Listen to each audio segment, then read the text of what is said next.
Let's take a look. You did a film breakdown on some of the younger guys that you feel kind of need to take a big jump and develop in 2026. And number one on that list is somebody we just mentioned, Cedric Tillman. Take us through what we see and what you're looking for from Tillman. Well, you talk about Tate, right? So this is during camp, and this is what, the reason I put a camp clip up here is that he does everything really, really well. He's not a great after run catch, but this is what you think he would be.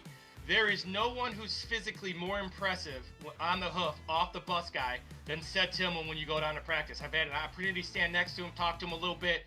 Really nice kid, but you're talking about a big, long kid who's a great athlete. Jumping ability, catch radius, short area burst. He can get off the line of scrimmage. He's good against man and zone. Yet the numbers don't match on the field. The production doesn't match on the field. This is against Emerson early in camp before Emerson was hurt. This is what kind of you go, how is he not more successful on the field? And, everything that Carnell Tate is, this is what Ced Tillman can do as well.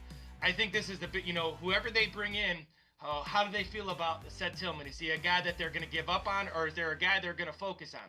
He's a guy that's got to stay healthy, but physical tools, Ced Tillman has it all, and he's everything that Tate is right now. And can a new coach maximize the skill set of a kid who has a ton of ability that just hasn't matched up on the field yet? All right, the second one that we're going to take a look at, also a wide receiver, and Jerry Jeudy, a pretty good year last year, and just disappointing, as disappointing as the offense was this year. Well, Jerry Jeudy's proven that, so you're going to see a little rotated coverage here. Really nice job by Shedeur Sanders. You're going to see that guy drop in the flat. You're going to see the double, kind of a dagger route or a dagger concept where he hits Jerry Jeudy in stride. And the thing that I will say about Jerry Jeudy is that he kind of matches the MO of a lot of NFL receivers. He's a guy that needs early touches. He gets disinterested. You would like a guy to be interested all the time. And my dad would always say, if you got a guy like Jerry Jeudy, if you're gonna have him on your team, then you got to figure out a way to get him motivated. And I think going out and getting a number one receiver and making Jerry Jeudy a number two makes him exactly what you need. You don't have to rely on him all the time. He's got great talent and space. He could do things. But he's not a guy who's going to lead by vocal. He's not a guy who's going to be first in line. He's a guy who's ultra talented. He's a guy that when he is touching the ball, he's in good shape. But you got to force touches to him. And if he's a guy you're going to keep on your team, then you got to figure out a way to maximize his ability. And he has tons of ability. I just don't think he's a number one guy just because of his personality and his that number one receiver mantra in the NFL. Where if they're not touching it, they're not interested. So I'd like to see him as a number two, and I'd like to see the new coach get him on board and get him to buy in. All right, next guy we're going to talk about is an offensive lineman, and Zach Zinter, a guard. I loved the pick when they made it, and he just hadn't been able to get on the field. What do you see from Zinter, and what do we need to see more of from him? So when I watch him in practice, I love this. So I'm right next to these guys during practice. I love going down here with the offensive line. And looking at Zach Zinter, when you see him move, he had a tremendous, horrific leg injury against Ohio State. And before that leg injury, he fit everything the Browns wanted to do. He's a guard in space. He pulls well. He pass protects well. He's good on double teams. He's good backside on zone. He came out of Harbaugh's offense, when Harbaugh was still at Michigan. So he was very versed in NFL runs. He just has not been able to recover laterally and physically from that leg injury. And, sometimes those leg injuries take a long time, multiple years to come back 100%. He just has not gotten to where he was before the leg injury. And I'm not sure if he ever will, or do they need to change their, when you get a new coach, they'll change the training routine too. Does the new training routine help him get back to where he was? But I think this is the make or break year for Zach Zinter. He's got to be involved or they're going to move on from him. And he's a guy, when you watch the pre-injury tape at Michigan, he's pretty dominant. All right, we're going to look at a couple of guys on the defensive side of the ball. First one, Miles Harden, defensive back. What do you see with him, and what's the upside there? Well, I was really disappointed with Miles Harden. This was during camp. I watched this a lot during camp where he would come down and he'd make all kinds of plays during camp. He would drop down the red zone, tackling, special teams, a guy who made a ton of plays. Here he is on a crossing route in the end zone. He made a ton of plays. He also he seemed to always be around the ball. Now this season, he really struggled down the stretch. He struggled in coverage, and he also really covered tackling.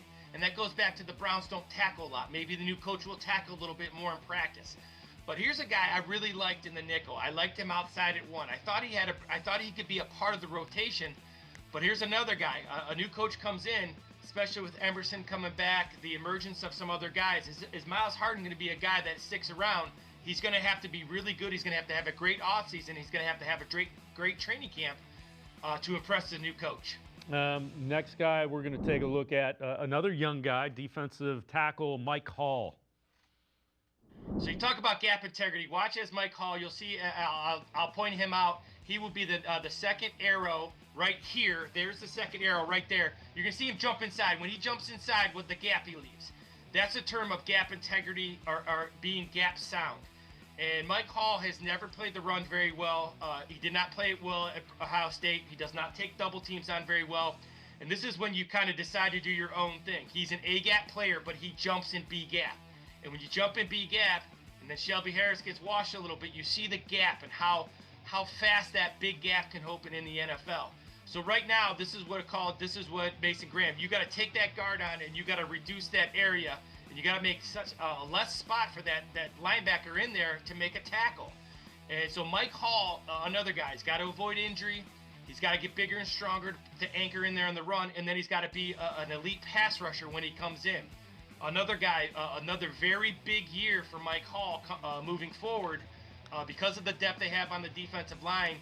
And depending on what they do, if they go away from Jim Schwartz and they get more of a two-gap scheme, Mike Hall does not fit that. So he's got a big year in the offseason, get big and strong, and be able to anchor in there, especially on early downs for Mike Hall. All right, before I let you go, last guy we're going to look at, DeJuan Jones, and that's a guy hadn't been able to stay healthy, and because of that, I don't think you can necessarily count on him to be one of those tackles next year. Yeah, when you look at DeJuan Jones, you saw him this year. I thought him in camp. He moved so well. He was in great shape coming in. This is the early mini camp. He moved well. Again, he's got to keep his weight down. He's got to stay in great shape. He's got to continuously be. I would love the Browns to go get a left tackle, let him go back to right tackle, see what he can do. He seems to really struggle at that left tackle. Great feet. Great potential out of this kid. Hopefully he can stay healthy and kind of maximize that potential. Another huge year getting in shape and staying healthy for a Browns guy that they have a lot of hope for, as do I. I think he's a great talent.